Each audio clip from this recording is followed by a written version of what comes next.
All right, we've got breaking news from Ottawa. The Bank of Canada just announcing it is holding its key interest rate steady at 5%. The rate has not gone up since last July. Before that, the bank raised its trend-setting rate 10 times since early 2022 to slow down runaway inflation. Inflation is now down to 3.4%. Forecasters still expect that economic weakness will allow the central bank to start cutting rates possibly as early as this spring. But I'll get some thoughts on that from my next guest. David MacDonald is a senior economist at the Canadian Centre for Policy Alternatives. David, good morning. Good to see you again. Let's begin with your reaction. Yeah, so I think this was broadly expected.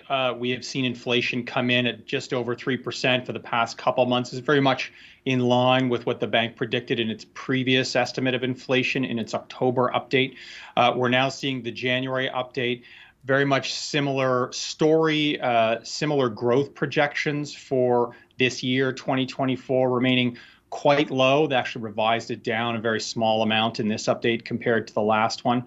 And so I think there's very little change, frankly, in terms of the overall economic picture, and therefore very little change in the overnight rate.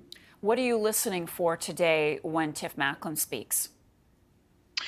Well, I'll certainly be interested to see, as everyone else is, when the rate cuts start. This will be the year of cuts, 2024. The question is, when do they start and how quickly do they proceed? We've seen very little, almost no economic growth whatsoever last year. There's no indication that we're going to immediately see growth at the start of this year. And so the bank continues to be concerned that workers are actually getting wage increases. They're clawing their way back from inflation, the real wage cuts that they took during the inflationary period. The bank doesn't like that. It does not want to see people getting raises and getting back to where they stood prior to this inflationary period. And they want to see those wage gains coming down in 2024.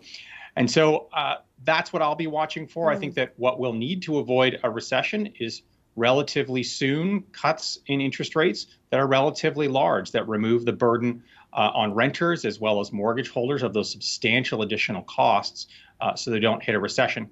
We'll see whether that happens, though, in the spring. But Tiff Macklem won't come out and say, OK, we're going to cut in June. Would he? Or no. Sometimes banks will provide. Yeah, sometimes banks will provide forward guidance like that.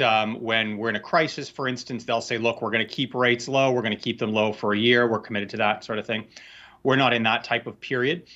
When these meetings occur between, the heads of the Bank of Canada, these aren't pre-decided, preordained things that the rate is going to change by this much on this date. They are looking at the data just like everybody else and deciding what they want to do. And so this is very much a fluid situation. They're not committing to those types of things, and I wouldn't expect them to. All right, well, I'll be listening. David MacDonald is a senior economist at the Canadian Centre for Policy Alternatives. As always, David, appreciate your time with us.